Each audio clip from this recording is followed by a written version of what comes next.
Hello, class. So we are going to hop into our next review here. So you will notice inside of YouTube for the videos, we did do the GSI color theory. This is labeled a week 10 review. You are going to see this in week 9. And when you do head into the YouTube channel content, you will see this under a week 10 lecture. Feel free to go ahead and watch that week 10 video for week 9 and then maybe a re-review in week 10. Okay. So we are also going to go into this reading segment together, rethinking the ethics of Photoshop. And I just kind of want to review some of this with you. So this is a great article that I would love for you guys to take the time to fully read. And it talks about just some different concepts we have to really think through when we're reviewing the ethics of Photoshop, okay? So 10 years ago, a set of 5 oaths called the Designer's Accord aimed to establish a code of ethics around sustainability and the design industry.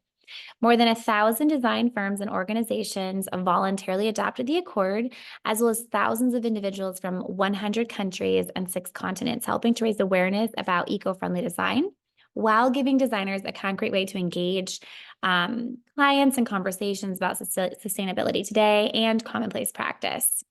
Now, the designer Sarah Krasley is trying to create a new kind of accord, this time for those in the business of making images.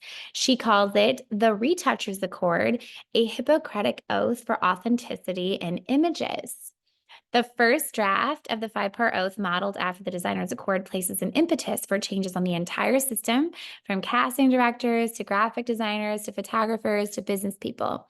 It recognizes the role of images in body image and self-confidence, like how photoshopping razor-thin models to look even more frighteningly skinny can impact perceptions of beauty for adolescents.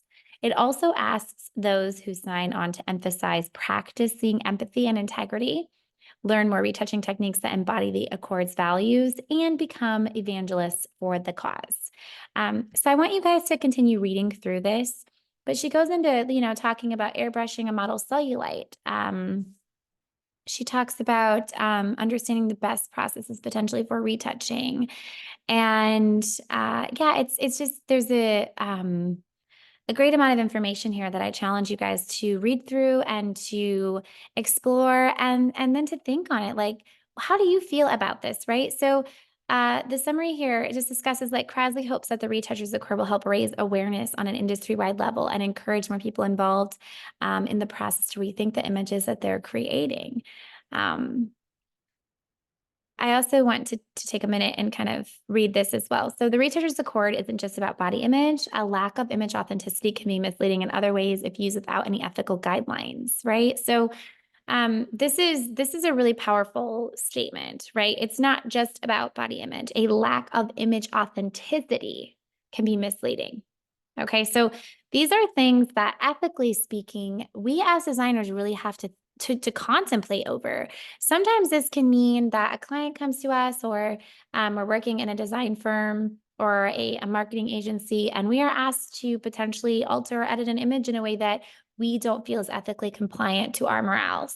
And sometimes that means we have to say no, and that can be really tricky. And you really do have to understand where your morals stand in what you're willing to edit and alter and do, right? So again, I read a little bit of this to you, but I do want you to go through, read the entire article, understand the impact that you can make both on the positive and negative side within the design space.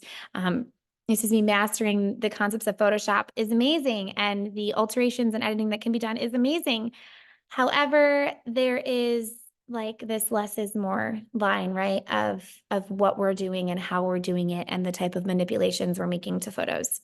So take your time, read through the article, let it make you think. Feel free to click on the links. These are going to take you to additional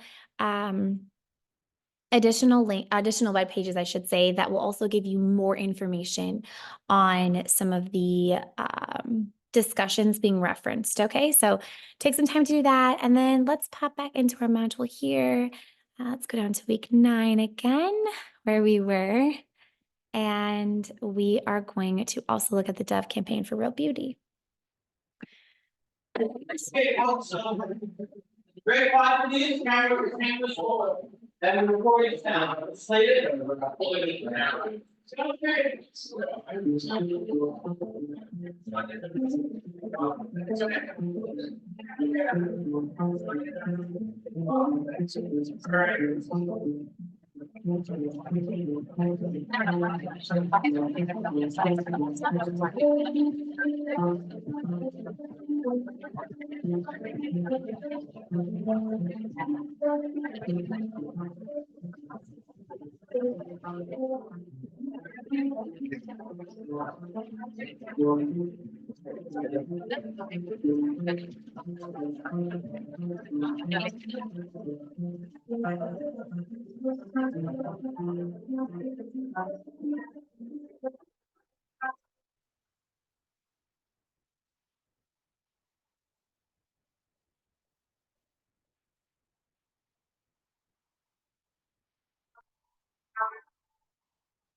So after you read this article fully, and then again watch this, I want you to think about the impact this makes. Because it's just really powerful. And so again, we become very crafted and very skilled at these programs, and that's amazing. And they can be utilized for so much good as we design and share our messaging. However, they can also be incredibly harmful and detrimental to our viewpoints on, or just our perspectives on beauty and how we have been created to look. And so again, I really want to challenge you guys to really think on this. Click on those links, read this article, and decide which part of this you kind of stand on as far as rethinking the ethics inside of Photoshop.